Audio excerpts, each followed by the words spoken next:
ఇలా అన్నదానం చాలా గొప్పదని పెద్దవాళ్ళ వచనంగా మనం మాట్లాడుకుంటుంటాం. ముఖ్యంగా ఈరోజు అన్నదానం చేయడం ద్వారా ఎటువంటి ఫలితాలు పొందవచ్చు? అన్నదానం మహాదానం అన్నాడు. అంటే అన్నదానాన్ని మించినటువంటిది ఇంకేమీ లేదు. ఒకడి యొక్క ఆకలిని తీర్చేటువంటిది. ఎందుకంటే మీకు నేను ఎన్ని కోట్ల రూపాయలు ఇచ్చినా ఎక్కడో ఒక అసంతృప్తి ఉంటుంది. హ్మ్. ఇంకా ఏమైనా ఇస్తే బాగుండు. కానీ కడుపు నిండిపోయిన తర్వాత ఇంకొకడు ఏమైనా పెడితే మాత్రం అబ్బబ్బబ్బే నాకు చాలు అని చెప్పి చాలు అనేటువంటి మాట ఆ సంతృప్తి కేవలం అన్నం పెట్టడం ద్వారానే వస్తుంది.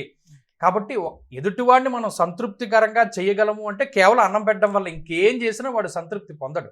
కాబట్టి ఈ అన్నదానం అనేటువంటిది ఈ పౌర్ణమి లాంటి రోజుల్లో పెట్టడంలో ఉన్నటువంటి ఆంతర్యం మీరు శ్రీపాద శ్రీవల్లభ చరితామృతం చదివినా లేదు శ్రీగురు చరిత్ర చదివినా అందులో తెలుస్తుంది. ఎందుకంటే పౌర్ణమి రోజున మన దగ్గరికి కేవలం గురుస్వరూపంలో ఉండేటువంటి వాళ్ళు లేదా ఈ దత్తారాధన చేసేటువంటి వారికి గురువు రూపంలోనే భగవంతుడు వస్తాడు అనేటువంటిది ఆ నాథ సాంప్రదాయంలోను దత్త సాంప్రదాయంలోనూ కూడా ఉన్నది.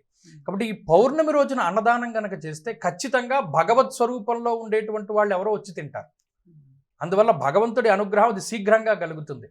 మరిన్ని మనం ఎవరింట్లోకైనా వెళ్ళి ఇది అకారణంగా చేయొద్దన్నాడు కానీ కొంతమంది కావాలని ఇంట్లో అన్నం ఉన్నా సరే బయట తింటూ ఉంటారు. అటువంటి వాళ్ళకి ఏమవుతుంది ఈ పౌర్ణమి రోజున వాడు చేసినటువంటి పుణ్యమో లేదా వాడు చేసినటువంటి జపంలోనో కొంత భాగం వీడికి కూడా దక్కుతుంది.